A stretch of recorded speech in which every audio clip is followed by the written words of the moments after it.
Hello guys and welcome to another react. I thought we'd watch a third SunnyV2 video. I did 3 of the other 2 that I've watched so far. And I'm kind of curious about this one. Meanest versus Nicest celebrities. I mean, celebrities, YouTubers, they're kind of similar, right? I've met a lot of YouTubers. I've met a couple celebrities. I'm curious. I might not even know who any of these are, but let's find out. Who are the 5 nicest celebrities and who are the 5 meanest? I can tell you who the meanest one I ever met was. Uh-oh. Bill Nye a celebrity? Does he count? What is a celebrity? I guess we're gonna find out. Her name is Ellen DeGeneres. But while all the evidence points to Ellen being awful, Adam that Sandler crazy is lady. always highlighted as being incredibly kind. Take for example the time he was refused a table at IHOP after the server failed to realize it was Adam Sandler asking. Adam Sandler, I think, alright, I'm gonna take guesses at who all these are, because I'm realizing I really don't know a lot of celebrities. Is he the guy that was on the the Got Talent, you know what I'm talking about?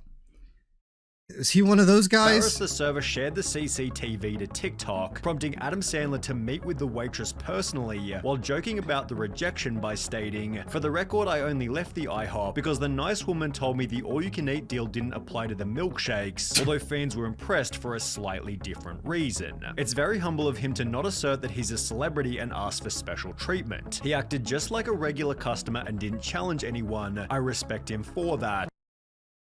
Okay, now, I really don't follow Hollywood and celebrities, I guess. Is being a celebrity supposed to get you a seat at a restaurant that you walk into, even if the seats are full? Like, I understand it's supposed to get you asked for autographs. What is this? What is the perceived power dimensions of a celebrity? Because I don't understand. With his humble attitude extending to wedding photo bombs, and that time he randomly appeared for some chicken. Hi, guys. No way. No way. You're joking. He filmed a good chunk of Mr. Hi, Deeds guys. in my hometown, and he was simply the nicest man ever. He would come out to sign autographs after a full 14+ hour day of shooting. Didn't matter how long the line was, he made sure every single person got to say hello. He had time for photographs and chats with everyone in town, frequented all the local coffee shops and posed with employees. He seemed to really care and know how excited we all were to have a movie happening and always had a smile. I feel like that is just generally exactly what you want from, like, you know, like a YouTuber too. Someone that wants to talk and interact and stuff like that. I mean, you know, celebrity, he has a manager. He has a manager, so he doesn't have to worry about time. The manager manages the time, right? And if this is just what he likes to do, it's what he likes to do. And then like YouTubers, they have to like manage their own time, so maybe you get like different results there. Maybe probably different results with celebrities as well, but like, I mean, I don't know. To me, this sounds normal, but maybe my expectations are too high. I don't know. Although Adam's fans aren't the only people to talk very highly of him. I know that one. Guys Rachel. love each other. Friends. Is that fair to say? For sure. Yeah. I hear each of you individually talking about the other in such fond terminology. Yeah. After Pete Davidson Is this her worked with husband? Adam Sandler on Saturday Night Live, Pete went on to state he's just such a cool, nice guy. I don't know who this I can't is. explain how wonderful of a person he is. Just like caring and sweet and not full of crap, which is very rare to find. But while Adam Sandler's happy on-screen mood clearly extends to his personal life, Mike Myers from Austin Powers is apparently much different when the cameras aren't rolling. Twitter users expose Mike Myers as an absolute nightmare to work with. The article referred to a tweet reading, I don't think I know what Austin Powers is. "Mike Myers had me fired off the set of The Love Guru because I made eye contact with him and I was there as his bodyguard." The tweet had been posted by a person named Jay Brody, who then expanded on the incident in a podcast. You'll be basically guarding Mike Myers' trailer. They're like, here's the catch. Can't look at him. But I realized, like, I can't let just anyone into the trailer. So I look up, I catch his eye for a second. I give him a nod to let him know I'm cool. And then I look away, and within an hour, I get a phone call letting me know that I'm fired. fired and I have to get off set. Prompting others to give their own anecdotes How do you about do Mike your Myers' job? terrible attitude. I was an extra in Love Guru and remember being told we can't make eye contact with Mike. When I tell people this, they don't believe me. Thanks for confirming. People always wonder why there weren't more Austin Powers movies, but never realize how many stories there are like this about him. Basically, no one wants to work with the guy, with one of these other stories coming from the set of The Cat in the Hat, where Mike's co-star Amy Hill stated his area was all covered with tenting because he didn't want anybody seeing him. Why? It was so weird, it was just the worst. I was miserable. Hill also Why doesn't he want anyone to look at him? Isn't he in a movie? And he's gonna have like millions of human beings looking at his eyes from what the camera records? revealed how Diva Myers selfishly kept everyone waiting for hours, overruled the director, and even had someone standing by, just holding his personal chocolates in a dish. What? It was just a horrible, nightmarish experience, although people have only ever said the opposite about Steve Buscemi. Buscemi worked as a New York firefighter before quitting to pursue acting, although when the Twin Towers were destroyed on September 11, Buscemi walked into his old fire department to volunteer, working 12 hours a day for a week straight in the hopes of finding survivors. He called his old firehouse, then receiving no reply, headed to the site, where he found his former engine company. I asked if I could join them, he said, adding I could tell they were a little suspicious at first, but I worked with them that day. It was a privilege to be able to do it. It was great to connect with the firehouse I used to work with, and with some of the guys I worked alongside. Note, this was in 2001 after he was already extremely famous from movies such as Fargo, yet according to an I've never seen Fargo. I don't know who this is. I know what 9/11 is, though, because I'm from New York City. I was 5 when that happened, so I didn't really get to do anything. I did get to go home early from school. That was a thing. independent article on his volunteering, very few photographs and no interviews exist because he declined them. He wasn't there for publicity. My favorite way of how to describe 9/11 from the perspective of me is, you know, you play like an apocalypse game and there's like, you kind of hear the air because it's so quiet. So you hear the air and then there's like a distant siren and the reverb of somewhere a woman crying, maybe occasionally a child. That is exactly what it sounded like for a good like 48 hours or so, 24, 48 hours, at least where I was in New York City, which was in Queens. Wouldn't you think you were hallucinating if Steve Buscemi helped you out of the rubble? What a great, humble guy. Yeah, I mean, if what's a celebrity? That one guy that's in every movie, you know what I'm talking about. I can't remember the names. I don't know, man. I don't know celebrities. I think I'm hallucinating if just someone from a movie. You know what I'm talking about? The Scientologist guy, that guy. You know what I'm talking about? With a Reddit comment then offering a slightly more personal story. But yeah, I think I'm I used to serve hallucinating. him all the time and he never once was a diva. Always had a smile on his face, and I mean, I don't even think he once had a complicated order. He always ordered the most simple thing on the menu and always tipped 20+%, not to mention Buscemi gets extra credit for being close friends with Adam Sandler. However, it seems I wonder Jerry why. Seinfeld was left out of the party, given every clip of him I've seen outside of his shows is just him being an unlikable douche with an ego the size of a small country. This sentiment began with a Larry King interview from 2007. I went off the air. I was the #1 show on television, Larry. You were Do you know who I am? 75 million viewers. Last Okay. episode. Were you? I mean, I'd have to see more of him. I don't know. I've never watched, well, I watched like a couple episodes of Seinfeld that were on in the background somewhere, but that's literally it. I don't really know Seinfeld. But I do like how he specifies the amount of views on an episode, because I feel like there's YouTube videos that have done better now. Like, that kind of information is also going to age. It's just going to age really badly. So I find it funny that he said it. Don't Was take I it so can't. bad. Well, that's the big difference between being canceled and being #1. Okay, I'm sorry. B-movie Can we get a opens. resume in here for me? B-movie that opens Larry can go tomorrow. over? Although this attitude extends into other moments like the time he rejected Kesha. I love you so much. Oh, thanks. Can I give you a hug? No, thanks. Please? No, thanks. A little one. Yeah, no, thanks. Oh. I mean, he just doesn't want a stranger to touch him. I don't know about this one. Okay, that first one could, like, I don't know if that's how he usually is. Maybe he just got defensive in the moment. I don't know. This one's a little harder compared to that other guy who just didn't want anyone to even look at him, yet he was an actor in a movie. That didn't make any sense. And then he got you fired? Okay. So, but like this right here, I mean, I don't know. I don't want someone touching me, especially not in front of a camera. That's like really weird. I don't know. I don't see anything wrong with this clip. That was a nice moment. I don't know who that was. Yeah, it was Kesha. Okay. Jerry then offered Noel And I also don't really know who Kesha is either. So, but yeah, I don't know. I don't see anything wrong with not wanting someone to touch you. America's really touchy, I guess, but apology for rejecting her. I don't hug a total stranger. right? Okay, yeah, I see. I have to meet someone. Say Yes. hello. I need to know, who are you? And she was Yes. very nice about it. We laughed about it. Did you? Yeah, like more than just say hello, I have to have a conversation with you, be kind of familiar, comfortable with you. The first time I meet someone, I'm not hugging that person. Yeah. Did you hug her afterwards? No. No. Leading No, why? Why would he? It's still the same day. He just met her. It's a terrible first introduction. Maybe it's more understandable, like coming from a fan, right? But that's like your fellow celebrity. I don't know. Like, I've had, for example, when I would play VR chat, you see it in videos. I've had like fans come up to me and they were like, you know, really into it and they were squealing a little bit. But you know, I expect that. If another content creator did that, I would feel really weird.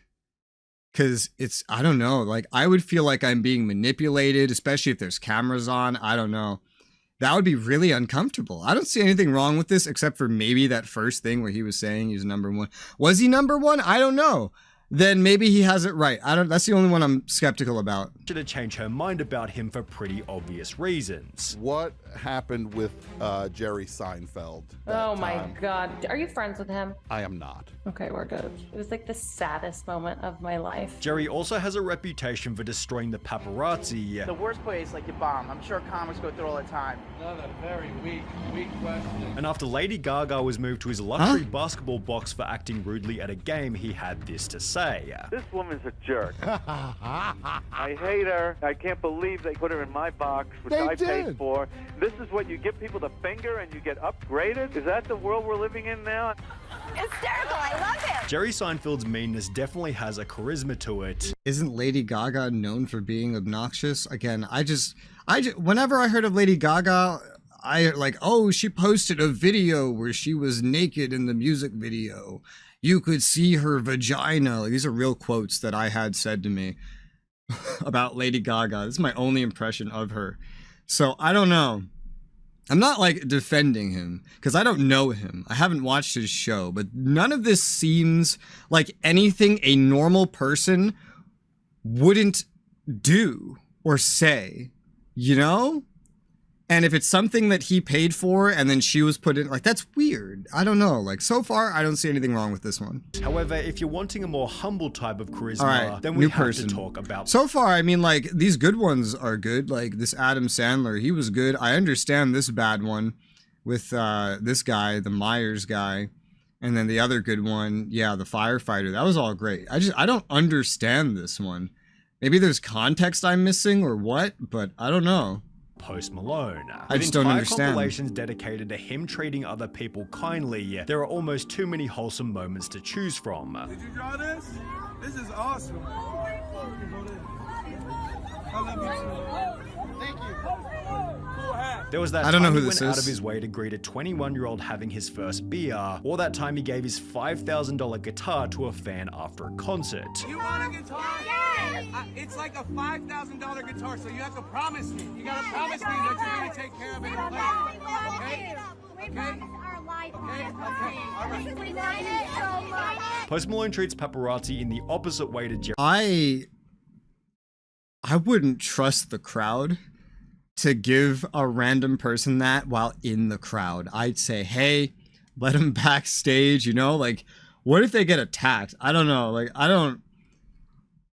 Human beings scare me, all right? Jerry Seinfeld. Sometimes. I want you to know that I really like your music. Thank you so much, man. Thank you so much. Yeah, That means a lot to me. Can you say hello to Nicole? Well, hi, Nicole. Love you guys. And when this fan somehow made it past security, Post Malone hugs the guy and treats him respectfully before he's taken off the stage. In a different that's cool. instance, Post Malone let a fan come on I would be terrified if someone made it past security, was running at me. I'd be fucking terrified. stage to play the guitar part in Stay, and it's therefore no surprise that fans have told anecdotal stories such as someone in a similar thread said Post moved into his brother's street and went and introduced himself to all his new neighbors and invited them for a barbecue. Genuinely sounds like an awesome guy. I believe this 100%. He had a party in an Airbnb or something a few houses down from my group's Airbnb, and he legit went around the cul-de-sac himself inviting everyone to the party. He also spent the entire night moving between groups, chatting and generally being a phenomenal host and ensuring everyone had a blast. 10 out of 10 dude. But while nobody has— I am not remotely social enough to understand that situation at all. If someone knocked on my door looking for me, I would just expect that my roommates would tell them that I don't live here. You know? Which is what they do. So— has anything negative to say about Post Malone, it seems nobody has anything positive to say about Chevy Chase. Remember I don't know when who Pete this Davidson is. praised Adam Sandler earlier in the video? Well, Pete had the opposite to say about Chevy Chase. I mean, like, who am I expecting to see? You know, the guy in the movie, like, all right, so you got Pirates of the Caribbean, you got like the guy in the movie where like he dies repeatedly, you know what I'm talking about? That one, the Scientologist guy. And then you got Lord of the Rings, like I know these actors and stuff like that. I don't know who any of these individuals are. Dating. He's a fucking douchebag. I hate that dude. He's just a genuinely bad racist person and I don't like him. Chevy Chase was fired from Community after calling Donald Glover the N-word, not to mention before the firing, Chase was simply difficult to work with. He was someone that did not want to be there for the hours that we were keeping. He sometimes could be in not great moods. Earlier in his career, Chevy Chase had gotten into a fist fight with Bill Murray, and while interviewing Robert Downey Jr., Chase stated, "Didn't your father used to be a successful director? Whatever happened to him? Boy, he sure died, you know, he sure went to hell." It's therefore no surprise that even Will Ferrell stated, the worst host was Chevy Chase. Yet Chevy Chase foolishly claims that all criticism is just jealousy. Did you just say that writers writing anything negative is jealousy? Yeah, I did. What kind of jealousy? I'm funnier than them? Yeah, I guess maybe. I'm considered good looking? Yeah, there you have it. It seems Chevy Chase needs a lesson on humility, and who better to teach it than— I mean, to be fair, I think a lot of this stuff is taken out of context with just minimal context. So I don't want to draw a full conclusion of someone with this information, but damn, yeah, those were some bad moments, all right, for him. than Shaquille O'Neal. Gotta humble yourself. It's all about humility. And that's why I am. Is this the guy that keeps appearing on my pizza? This is the guy that keeps appearing on my pizza, I'm pretty sure. Or is this the guy that keeps appearing on McDonald's? Or both? I have no idea. Where I am now, I humbled myself. I don't God, look his voice is so deep.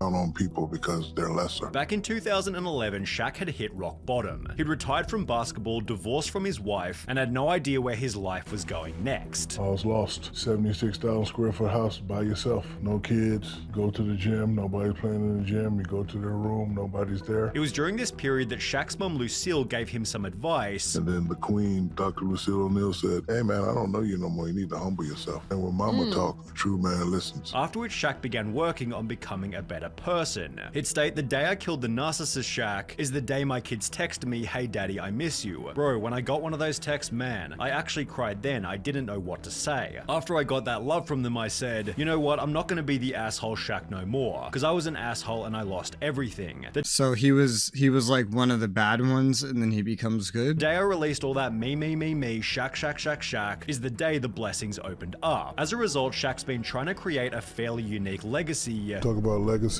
I want mine to be one sentence. Shaq was a nice guy. Which has been aided by his random acts of kindness, purchasing bikes, shoes, and laptops for less fortunate children. It seems the only people Shaq won't— It's been more than 20 years since I was born. And we still can't get away from, you hear less fortunate children and you see this like African child just looking like he needs to learn what a hamburger is. Is that ever going to change? Ever? Ever? Come on. Won't give money to are his own kids. Because that was recorded and everything. Because I believe in respectable nepotism. You get all A's this next semester, you can get whatever you want. So he gets all A's, and I was like, go to the dealership and pick one. Respectable nepotism? He gets all A's, just do whatever you want. Well, no, that's not how that works, right? Because if it's based on merit, then it's a meritocracy. Nepotism would defy a meritocracy. Because you would appoint someone, right? Because you're related or something. Versus if he's getting all A's or whatever, it sounds like merit to me, right? And I get a call from Tesla. I said, man, you better take your ass across the street to Honda.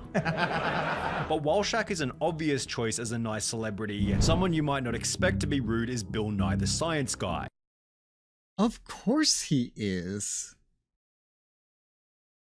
What? When was this made? 1 year ago. Of course he... Wait, who thought Bill Nye was a nice guy after, like, the show? I met Bill Nye like after the show, not like after watching the show, but like after the show. Like every time he appeared in media ever, it was always to just curse and just say bad stuff. Kid, and he was the biggest asshole I've ever met. It was a huge letdown after watching his show so often in class. I wasn't really let down whenever I saw that he was a complete dickhead, but I don't know, like I separate the content from the person. I don't just mean like videos and movies and shows. I mean like memories too. Like if there's a bad person in a memory I have, I don't really let it ruin that memory. Because now it's just not about the person, it's about the memory. You know what I mean? A science teacher from 7th grade told us she had an explanation for why she tried to show us as few Bill Nye videos as possible. I believe she said she attended either a science workshop or an event for teachers where Bill Nye was there, and he was completely rude to her and dismissed her the whole time. Oh yeah. Oh yeah. I mean, like someone can have a great reputation, but like honestly, okay, so we're establishing he's an asshole, right? But it doesn't even need to be that. Someone can be established as being a good guy and can still be a dick to you. Okay? That can very much be a thing. And you encounter like, oh, well, he's always been nice to me. You're like, great, well, he's a dick to me. So, I mean, nothing's changing, right? I had the same thing with like game developers, dude. I've had, before, when this channel was just getting started, I went to PAX and there was a developer there that unless you had a media pass, they would not talk to you. I went around with Ralph. We tried talking to every dev. We covered as many as possible, covered their games. I don't know if you remember Ralph. He helped me with the channel. We were running a channel together. And we showed off their games, talked with the devs. It was great. We got to this one dev studio and they're like, well, if you don't have the pass, we're not talking to you. I was like, well, everyone else is talking to us. Why don't you talk to us? It's like, well, if you don't have the pass, then you're not big enough. And they released a game. It was called Scum. And I remember leaving there thinking, yeah, they were scum. They were, in fact, scum. Their booth was so hilariously, like, manned. They had so many individuals. They had machines that were not doing anything because they were media reserved and there was no media. And we were just trying to put them in the video and just talk to them. And we just weren't important enough. And I found that pretty shitty. And I think I, like, blacklisted that developer publisher from everything. This is not something anybody would agree with because you would never get this experience with them. You might just like their games. I don't even remember the name of the developer anymore. But this is just an example. Bill's dark side becomes pretty obvious when he debates other scientists. However, it seems he becomes the meanest when talking to his most popular demographic, kids. Bill Nye came to visit my university. I was sorely disappointed. Bill Nye relied on sexist jokes to relate to the crowd. He kept complimenting women's legs and saying weird stuff about how sexy women are. He was trying to be relatable, but was sorely mistaken, as he faced a crowd of driven female engineers and scientists. He went on about climate change and basically insinuated— Yeah, that's true. Boy jokes don't tend to land with girls. Funny that.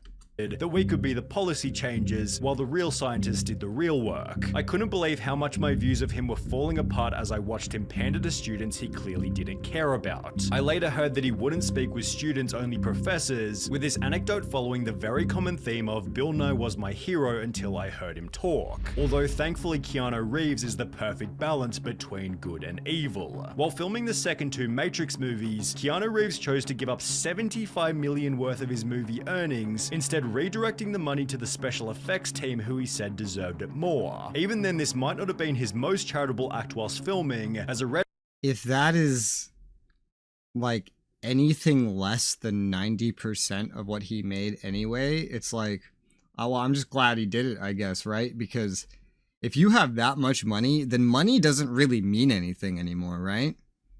If I had like $2 million and I just put that in the bank, I'd probably just be good for the rest of my life. I can't imagine just having 75 million to give away. Like, it wouldn't even affect you, you know? So it's good that he did that. Reddit user stated, a family friend He doesn't have to, by the way. It's his money. But that's cool that he did that. builds movie sets, doesn't design, is one of the poor dudes that just builds. Anyways, he worked on the set for The Matrix, and Keanu heard about family trouble he was having and gave him a $20,000 Christmas bonus to help him out, although money isn't the only thing that Keanu has given up. In 2011, he was candidly filmed giving up his seat on the New York subway, and 3 years later in 2014, he waited patiently for Look, I'm from New York City. Giving up your seat on the subway really is special. Not everybody does it, because there's not a lot of seats on the subway. It really depends what train you're on, but like, that looked like a kind of empty train, to be honest. A lot of them, it's like, there's so many individuals standing up around you that just to give up your seat, everyone in front of you is going to have to reshuffle. It's more trouble than it's worth. That's my experience, usually. 20 minutes in the rain outside the rap party of his own film Daughter of God after a mix-up because he didn't want to cause a scene. He didn't say, hey, I'm Keanu Reeves, or yo man, this is my party once to the bouncer, and the owner of the club was horrified when he found out afterwards that the actor was standing in the rain. Okay, I don't know about that one. That doesn't make you a good person. Like, that bouncer should have gotten yelled at or something. Like, you should have at least clarified it. Like, I don't know. He's not doing his job right if it's his party, like he's hosting it or whatever, and you didn't let him in. That's... You don't need to be important. If it's your party, like, it's not about being important at that point. That wouldn't make you a bad person. You're just helping someone, like someone's messing up their job and you're just gently, calmly, like rectifying the situation. You know what I mean? It's therefore no surprise that there's an extremely popular subreddit dedicated to Keanu Reeves being awesome, although if there's one person who could offset this kindness with meanness, it's definitely Ellen DeGeneres. Ellen, I've never watched Ellen do anything outside of maybe a clip, and that was a long time ago. I could easily tell you that this person is probably not a good person. Right now, we all need a little kindness. You know, like Ellen DeGeneres always talks about. She's also notoriously one of the meanest people alive. What a surprise. Respond to this with the most insane stories you've heard about Ellen being mean, and I'll match everyone with $2 to LA Food Bank. This was the tweet that started her downfall, as nobody could have expected how bad the responses would be. When I was 15, the Ellen Show was doing a contest of fans making a bust of her and sending it to her. I worked so hard on this and even wrote her a letter. Weeks later, she used it as a prop in a game and gave it away to a random person with $500 attached to the bottom. Working for her, I was instructed that I can't look her in the eye and never ever say hi to her first. But don't we got another Myers. I remember. Don't worry, she definitely won't be saying hi to you in the first place. She creates the most toxic environment for her staff. I worked at Real Food Daily, served her and Portia a brunch. She wrote a letter to the owner and complained about my chipped nail polish. Not that it was on her plate, but just that it was on my hand. I'd worked till closing the night before, and this was the next morning, almost got me fired. What is Real Food Daily, and why do you need to have a full coat of nail polish on to work there? Chris Pontius stated on Steve-O's podcast that he wasn't... Wouldn't it be better just there to be no nail polish at all if you're cooking? Or you're a server? still, like who cares? What does that have to do with anything? I'm surprised to hear these anecdotes. It's crazy that all this stuff's come out, like, about Ellen being mean. Because when I met her, I thought she was really mean. Like, and she's like, so what do I gotta do? And she's just pissed to be there. And then she comes out on stage and she's like, all like funny, nice Ellen, you know, like the person that they think she is. And apparently neither were the 10 employees who came forward 4 months later. I've known content creators like this, man. Mostly from VR chat. I've tried not to hang out with a lot of content creators since then, because a lot of them are, well, they're like that. And bro, I could tell you some stories. To expose her terrible working environment. Toxic, phony, hypocrite, liar. That's what she is. We were told from the very beginning, don't talk to Ellen, don't do this, you can't go into her office. It was very nerve-wracking, very stressful. She just looks evil, man. Like Ellen. All the time. As a result, Ellen took a fall. Look at her. She looks like an evil person. I can't explain why. But she does. 14-week hiatus, returning with a pretty standard. She also kind of looks like a boy, like a little boy, just a really tall one. Apology. Sometimes I get sad, I get mad, I get anxious, I get frustrated, I get impatient, and I am working on all of that. However, this failed to ensure a returning audience, as in May 2022, Ellen's show was cancelled completely. Damn. All right. Meanest versus Nicest. Meanest. I'm gonna say the meanest was probably Bill Nye. I don't know enough about Ellen to really judge. The nicest sounding one was probably this Malone guy. Whoever this is, I forget his first name. Something Malone. Probably this guy. Because he just sounded really outgoing and friendly. I was wondering how much I'd be able to like relate in this video, knowing so many content creators and just kind of comparing the way they act. And honestly, I didn't really start relating until the very end with what they said about Ellen with a lot of the content creators I've known. I've known some nice content creators. Off the top of my head, I feel like the nicest one that I ever hung out with was probably Nags. And then a lot of the other ones were pretty mean, especially to their viewers. Mostly to their viewers. It was really weird. Regardless, that was that video. Hope you guys enjoyed it. If you want to see me react to anything else, leave suggestions in the comments, names and channels. If you want to leave links, check out the Discord in the description below. The comments will eat the links. And then I will pick a different channel to react to next time. So for now, thank you very much for watching. I'll see you on the next one.